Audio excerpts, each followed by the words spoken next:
ಶಿರಾ ನಗರದ ward number 13 ಹಾಗೂ 14ನೇ ವಾರ್ಡ್ನಲ್ಲಿ ಚಿದಾನಂದ ಎಂಗೌಡ ಅಭಿಮಾನಿ ಬಳಗದಿಂದ ಮಹಿಳೆಯರಿಗಾಗಿ ಏರ್ಪಡಿಸಲಾಗಿದ್ದ ರಂಗೋಲಿ ಸ್ಪರ್ಧೆಯನ್ನ ಉದ್ಘಾಟಿಸಿದರು.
ನಂತರ ಮಾತನಾಡಿದ ವಿಧಾನ ಪರಿಷತ್ ಶಾಸಕರಾದ ಚಿದಾನಂದ ಎಂಗೌಡರವರು ಗ್ರಾಮೀಣ ಹಾಗೂ ನಗರ ಪ್ರದೇಶದ ಮಹಿಳೆಯರಲ್ಲಿ ಅಡಗಿರುವ ಸಾಂಪ್ರದಾಯಿಕ ಪ್ರತಿಭೆಯನ್ನ ಹೊರತರುವ ಹಾಗೂ ಪ್ರೋತ್ಸಾಹಿಸುವ ಉದ್ದೇಶದಿಂದ ಪಕ್ಷ, ಜಾತಿ, ಧರ್ಮ ಭೇದವಿಲ್ಲದೆ ತಾಲೂಕಿನಾದ್ಯಂತ ಗ್ರಾಮೀಣ ಹಾಗೂ ನಗರ ಪ್ರದೇಶಗಳಲ್ಲಿರುವ ಮಹಿಳೆಯರಿಗಾಗಿ ರಂಗೋಲಿ ಸ್ಪರ್ಧೆ ಏರ್ಪಡಿಸಲಾಗಿದ್ದು, ವಿಜೇತರಿಗೆ ಪ್ರಥಮ, ದ್ವಿತೀಯ ಹಾಗೂ ತೃತೀಯ ಬಹುಮಾನ ನೀಡುವುದರ ಜೊತೆಗೆ ಭಾಗವಹಿಸಿದ ಎಲ್ಲಾ ಮಹಿಳೆಯರಿಗೂ ಸಮಾಧಾನಕ ಬಹುಮಾನ ನೀಡಲಾಗುತ್ತದೆ ಎಂದು ತಿಳಿಸಿದರು. ಈ ಕಾರ್ಯಕ್ರಮದಲ್ಲಿ ಭಾಗವಹಿಸಿದೆ ರಂಗೋಲಿ ಸ್ಪರ್ಧೆ.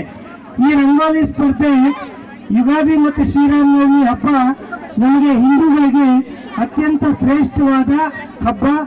ಯುಗಾದಿ ಹಬ್ಬವನ್ನು ನಾವು ಹೊಸ ವರ್ಷ ಅಂತ ಕೂಡ ಕರೀತೇವೆ. ಯುಗಾದಿ ಹಬ್ಬವನ್ನು ನಮಗೆ ಹಿಂದೂಗಳಿಗೆ ಹೊಸ ವರ್ಷ ಅಂತ ಕೂಡ ಕರೀತೇವೆ. ಇಂಥ ಸಂದರ್ಭದಲ್ಲಿ ನಾವೆಲ್ಲ ಒಂದು ಆಲೋಚನೆಯನ್ನು ಮಾಡಿದ್ವಿ. ಎಲ್ಲರನ್ನೂ ಒಂದ್ ಕಡೆ ಸೇರಿಸಿ ಹೆಣ್ಣುಮಕ್ಕಳು ವಿಶೇಷವಾಗಿ ಅವ್ರ ಮನೆಯಿಂದ ಹೊರಗಡೆ ಬರಬೇಕು. ಅವರವರ ಮನೆ ಮುಂದೆ ರಂಗೋಲಿಯನ್ನು ಹಾಕೋದ್ರ ಮುಖಾಂತರ ನಮ್ಮ ಸಂಸ್ಕೃತಿ ಏನಿದೆ, ನಮ್ಮ ಸಂಸ್ಕಾರ ಏನಿದೆ, ಅದನ್ನು ಮತ್ತೆ ನಾವು ಮುನ್ನೆಲೆಗೆ ತರಬೇಕು. ನಮ್ಮ ಮುಂದಿನ ಜನರೇಷನ್ ಏನಿದೆ, ಈ ಮಕ್ಕಳು ಇವರು ಸ್ವಲ್ಪ ಅದನ್ನ ಕಲಿಬೇಕು. ಮುಂದಿನ ಜನಾಂಗ, ಮುಂದಿನ ಮಕ್ಕಳು ಅದನ್ನ ಉಳಿಸ್ಕೊಂಡು ಬೆಳೆಸ್ಕೊಂಡು ಹೋಗ್ಬೇಕು ಅನ್ನೋ ಕಾರಣಕ್ಕಾಗಿ ಈ ಕಾರ್ಯಕ್ರಮವನ್ನು ಆಯೋಜನೆ ಮಾಡಲಾಯಿತು. ಇದರಲ್ಲಿ ವಿಶೇಷ ಏನಂದ್ರೆ ಬರೀ ಹಿಂದೂಗಳು ಮಾತ್ರ ಭಾಗವಹಿಸಲಿಲ್ಲ. ಒಬ್ರು ಮುಸ್ಲಿಂ ಮಹಿಳೆ, ಒಂದು 5-6 ಜನ 8 ಜನ ಮಹಿಳೆಯರು ಭಾಗವಹಿಸಿದ್ದಾರೆ. ಅದರಲ್ಲಿ ಸಾನಿಯಾ ಬಾನು ಅನ್ನೋರ ಮನೆ ಮುಂದೆ ನಾವು ಹೋಗಿ ನೋಡಿದ್ವಿ. ವಿಶೇಷವಾಗಿ ಅಲ್ಲಿ ನೋಡಿದ್ರೆ ಅವರು ಏನು ಒಂದು ಒಳ್ಳೆಯ ಸಂದೇಶವನ್ನ ಕೊಡುವಂತ ಚಿತ್ರಣ ಏನ್ ಮಾಡಿದ್ರು ಅವರು. ಶಿವ, ಪಾರ್ವತಿ, ನಂದಿ, ವಿಘ್ನೇಶ್ವರ, ಅದರ ಜೊತೆಗೆ ಭಾರತ ಮಾತಾ ಕಿ ಜೈ ಅನ್ನೋ ಒಂದು ಸಂದೇಶ, ಇವೆಲ್ಲವನ್ನು. ಹಾಗಾಗಿ ನಾವೆಲ್ಲ ಅಣ್ಣ ತಮ್ಮಂದಿರ ತರ ಒಂದ್ ಕಡೆ ಸೇರುವಂತ ಜನ. ಅಂದ್ರೆ ಹಿಂದೂ ಇರ್ಲಿ, ಮುಸಲ್ಮಾನ ಇರ್ಲಿ, ಕ್ರೈಸ್ತರಿರ್ಲಿ, ನಾವೆಲ್ಲ ಒಂದು ಊರಲ್ಲಿ ಬದುಕಿರುವಂತವ್ರು. ಇದೆಲ್ಲ ಇತ್ತೀಚೆಗೆ ರಾಜಕಾರಣಿಗಳು ಸೃಷ್ಟಿ ಮಾಡಿರುವಂತದ್ದು.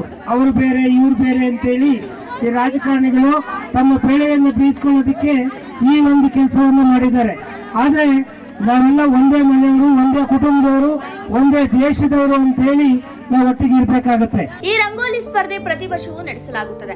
ಪ್ರಥಮ ಬಹುಮಾನ ಗೆದ್ದ ಮಹಿಳೆಗೆ 5,000, ದ್ವಿತೀಯ ಮಹಿಳೆ ಬಹುಮಾನ ಗೆದ್ದ ಮಹಿಳೆಗೆ 3,000 ಹಾಗೂ ತೃತೀಯ ಬಹುಮಾನ ಗೆದ್ದ ಮಹಿಳೆಗೆ 2,000 ರೂಪಾಯಿಗಳನ್ನ ನೀಡಲಾಗುತ್ತದೆ. ಸಾಂಪ್ರದಾಯಿಕ ಪ್ರತಿಭೆಗಳನ್ನ ಪ್ರೋತ್ಸಾಹಿಸಲು ಭಾಗವಹಿಸಿದ ಎಲ್ಲಾ ಮಹಿಳೆಯರಿಗೂ ಸಮಾಧಾನಕರ ಬಹುಮಾನ ನೀಡಲಾಗುತ್ತದೆ.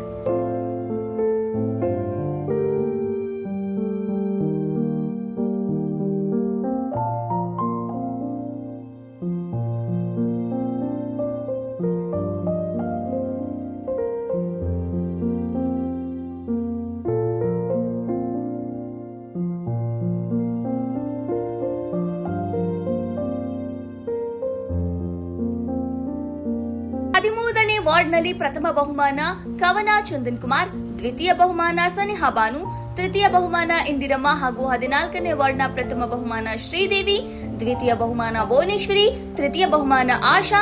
ಸ್ಪರ್ಧೆಯಲ್ಲಿ ಭಾಗವಹಿಸಿದ 360ಕ್ಕೂ ಹೆಚ್ಚು ಮಹಿಳೆಯರಿಗೆ ಸಮಾಧಾನಕರ ಬಹುಮಾನ ನೀಡಲಾಯಿತು. ಅದ್ಭುತವಾಗಿ ರಂಗೋಲಿ ಸ್ಪರ್ಧೆಯನ್ನು ಮಾಡಿದ್ದಾರೆ.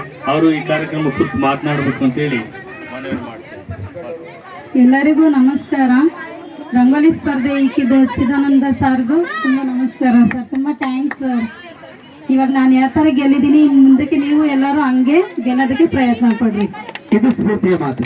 ಈ ಸಂದರ್ಭದಲ್ಲಿ ಮುಖಂಡರಾದ ತುಳಸಿರಾಮ್, ಕೋಟೆ ನಾಗರಾಜು, ರಫಿ, ಹನುಮಂತು, ಗಂಗಣ್ಣ, ಗ್ರಾಮಾಂತರ ಮಂಡಲಾಧ್ಯಕ್ಷರಾದ ಈರಿನಾ ಪಟೇಲ್, ನಗರ ಮಂಡಲ ಪ್ರಧಾನ ಕಾರ್ಯದರ್ಶಿ ಪುರುಷೋತ್ತಮ್ ಮತ್ತು ಭಾಸ್ಕರ್, ಜಿಲ್ಲಾ ಕಾರ್ಯದರ್ಶಿ ಪದ್ಮಾ ಮಂಜುನಾಥ್ ಹಾಗೂ ಕುಮಾರ್ ಮೇಷ್ಟ್ರು, ನಗರ ಮಹಿಳಾ ಮೋರ್ಚಾ ಅಧ್ಯಕ್ಷರಾದ ನಾಗರತ್ನಮ್ಮ, ಲಲಿತಮ್ಮ, ಹೇಮಲತಾ, ಶೋಭಾ, ನಗರ ಯುವ ಮೋರ್ಚಾ ಅಧ್ಯಕ್ಷರಾದ ಸ್ನೇಹಪ್ರಿಯಾ ಶಿವು, ಶಕುಂತಲಾ, ಕವಿತಾ, ತಿಮ್ಮರಾಜಮ್ಮ, ಶಕುಂತಲಮ್ಮ, ವಿಜಯಮ್ಮ, ಅರುಣ್, ಉಪಾಧ್ಯಕ್ಷರಾದ ಬುಪ್ಪರಾಯಪ್ಪ, ಎಸ್ ಟಿ ಮೋರ್ಚಾ ತೇಜೇಶ್ವರ್ ಸೇರಿದಂತೆ ಅನೇಕರು ಜೊತೆಗಿದ್ದರು.